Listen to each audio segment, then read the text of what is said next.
ఎప్పుడైతే చదువు విలువ తెలిసిందో మరింత ఆ బడి అనే వ్యవస్థకు ఇంకెక్కువ నేను దగ్గర కావాలనే ఉద్దేశంతోనే అటు పీజీ ఎంకామ్ కానీ ఎంసీఏ కానీ ఎల్ఎల్బి కానీ ఇప్పుడు పిహెచ్డి కంప్లీట్ చేసినా కూడా నిరంతరం ఆ బడితోనే నా అనుబంధం మరింతగా ఉన్నది. పెద్ద బడా చిన్న బడా అనే విషయం పక్కన పెడితే దాని తర్వాత మధ్యన అంబేద్కర్ నాకు నా జీవితంలో యాడ్ అయిన తర్వాత చదువులో మరింత పెరిగిన పరిస్థితి ఉన్నది. ఆ బడి అనే చర్చ మొదలైందో దాని మీదనే నిరంతరం నా యొక్క ఆలోచనలు కూడా పెరుగుతున్నాయి. రేపు కూడా పోస్ట్ డాక్టరల్ కావచ్చు, లేకపోతే ఇంకో అంశంలో పిహెచ్డి కావచ్చు, ప్రత్యేకించి జీవితాంతం చదువు అనేది మనిషికి అవసరం అనేది నా యొక్క ఉద్దేశం. చదువు అంటే ఏదో ఎంప్లాయ్మెంట్ కొరకు లేకపోతే ఏదో బతుకు తెరుగు కొరకు చదివినం అయిపోయినాం అనే దానికంటే కూడా నిరంతరం నేర్చుకోవడం అనేది దాని యొక్క సారమని నా యొక్క అభిప్రాయం.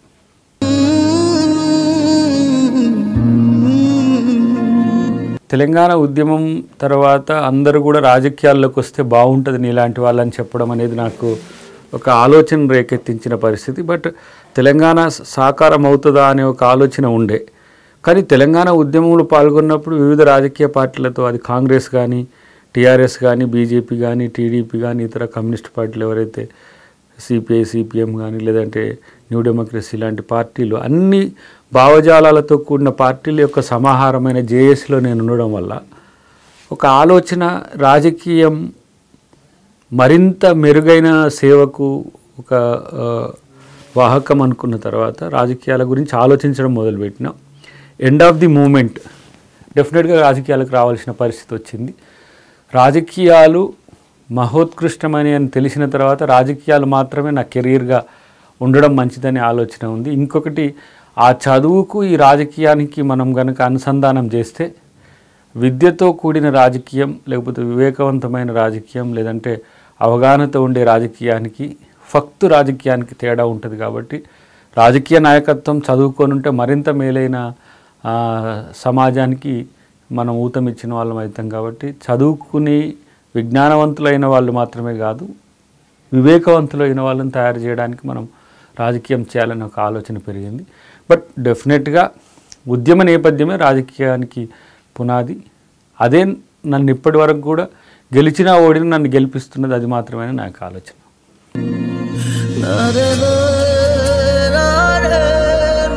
బాధ కలిగించే సంఘటన అని ప్రత్యేకించి దీనివల్ల పెయిన్ అని అనుకొని చెప్పుకోవాల్సింది లేకపోయినా, తెలంగాణ ఉద్యమ కాలంలో రెండవసారి అంటే లోక్సభలో అయిన తర్వాత రాజ్యసభలో డిలే అయ్యేటప్పుడు మాత్రం టెన్షన్ ఉండే బాగా. అది ఎందుకు వచ్చిందో నాకు అర్థం కాలేదు. దానికి కారణాలు కూడా మిగతా జీవితంలో చాలా విషాదకరమైన సంఘటనలు జరిగినప్పుడు కూడా అంత ఇబ్బందికరమైన బాధ కనిపించలేదు. కానీ అప్పుడు ఎందుకు అంత టెన్స్డ్ వాతావరణం నాకు కనపడ్డది. రెండవది, మా తండ్రి గారి మరణం అప్పుడు అదే లేని వెలితి ఒకంత బాధ అనిపించింది. మూడవసారి మాత్రం నా నియోజకవర్గంలో మన శ్రీకాంతాచారి విగ్రహం పొడిచేడు గ్రామంలో ఎక్కి దండ వేస్తున్నప్పుడు అదేదో ఒక తీవ్రమైన బాధ కనిపించిన సంఘటనలు. అంటే నాకు వ్యక్తిగతంగా ఇవి 3 సంఘటనలు.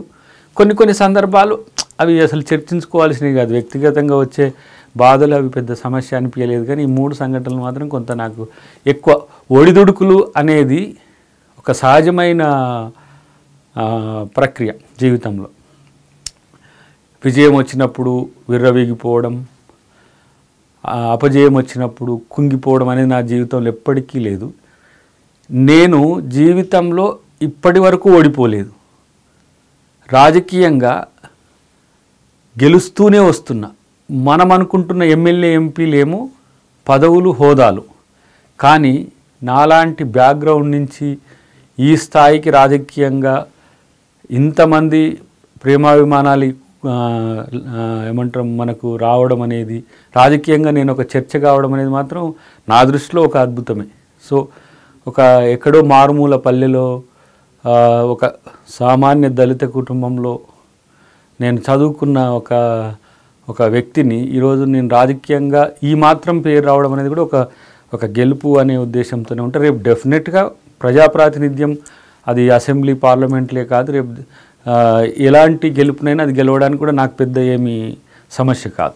కానీ ఒడిదుడుకుల కంటే కూడా జీవితంలో ప్రజల కోసం చేయడం అనే అంత గెలుపు ఇంకొకటి ఉండదు. చిన్నప్పుడైతే చదువుకునే ఏజ్లోనైతే అమ్మ ఉంది, నేను పెళ్లి చేసుకున్నాక పెద్ద అయినాక మా ఆవిడ ఉన్నది.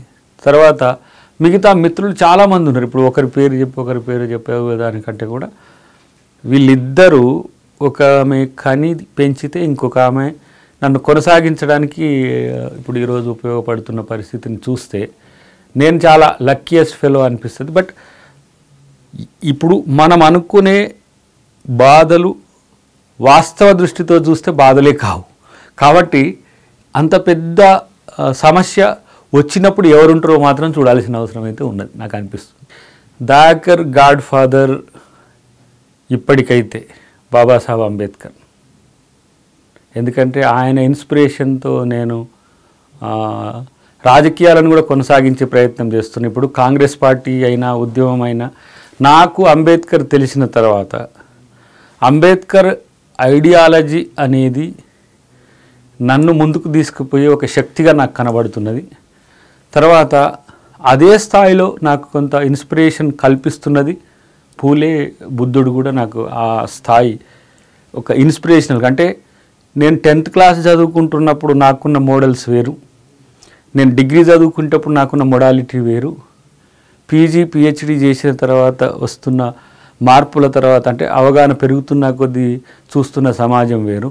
బట్ ఇన్నింట్లో అన్ని రకాలుగా రాజకీయాల్లో వివిధ రకాలమైన నాయకులు, ఉద్యమాల్లో వివిధ రకాలైన నాయకులు నాకు దగ్గరైనప్పుడు కూడా ఎప్పుడు నాకు ఇన్స్పిరేషన్ నింపుతున్నదైతే బాబాసాహెబ్ అంబేద్కరే. కేవలం తను ఒక రాజ్యాంగ నిర్మాతగానో దళితుడిని కాకుండా ఒక ప్రపంచ మేధావిగా, ఒక సమానత్వానికి ప్రతీకగా నాకు ఒక అభినవ బుద్ధునిగా కూడా కనపడతాడు. బుద్ధుడు కూడా అంబేద్కర్ గారి వెలుగులోనే చూస్తున్న పరిస్థితి నేను. కాబట్టి ఎటు వచ్చినా సరే ఇప్పుడు ఈ 30 years లోపల ఎవరు నీకు రోల్ మోడల్ ఉన్నారు, ఎవరు నీకు ఇన్స్పిరేషన్, ఎవరు నీకు గాడ్ ఫాదర్ అంటే ఇప్పుడు ఎగ్జాంపుల్ కాంగ్రెస్ పార్టీ అనుకోండి. కాంగ్రెస్ పార్టీలో నాయకత్వం ఒకరోజు సోనియా గాంధీ గారు ఉన్నారు, ఒకరోజు రాహుల్ గాంధీ గారు ఉన్నారు, ఈరోజు మల్లికార్జున ఖర్గే గారు ఉన్నారు, ఒకరోజు స్టేట్లో వచ్చినప్పుడు నేను ఉన్నప్పుడు పొన్నాల లక్ష్మయ్య గారు ఉన్నారు, ఉత్తమ్ కుమార్ రెడ్డి గారు ఉన్నారు, ఇప్పుడు రేవంత్ రెడ్డి గారు ఉన్నారు. ఇట్లా నాయకత్వం మారుతూ ఉన్నది. కానీ రాజకీయాల్లో ఈ విధంగా ఉద్యమాల్లో అనుకోండి కోదండరామ్ గారు ఉన్నారు, కేసీఆర్ గారు ఉన్నారు, ఇట్లా కొంతమంది ఉద్యమకారులు ఉన్నారు. ఈ అన్నిటికంటే మించి ఉన్నది ఎవరు నా దృష్టిలో, నా మైండ్లో నన్ను ఒక ఏమంటాం ఒక నడిపించే ఒక మైండ్ ఏది అని అంటే అది అంబేద్కర్ను చదవడం ద్వారా, అంబేద్కర్ను నిరంతరం ఫాలో అవుతుండడం ద్వారా అంబేద్కర్ గారే సీరియస్గా కనెక్ట్ అవుతున్నారు. నేను ప్రపంచ స్థాయి ఆలోచనలు చేసినప్పుడు అంబేద్కర్ నాతోనే ఉంటున్నాడు, జాతీయ స్థాయి ఆలోచనలు చేసినప్పుడు అంబేద్కర్ నాకు కనపడుతున్నాడు, రాష్ట్ర స్థాయి ఆలోచనలు చేసినప్పుడు అంబేద్కర్ నాకు కనబడుతున్నాడు. ఈ అంబేద్కర్ను మాత్రమే నేను ఇప్పటివరకు గాడ్ ఫాదర్ అని చెప్పుకోవడానికి అర్హత కలిగిన వ్యక్తిగా నేను భావిస్తాను. ఇది నా జీవితం.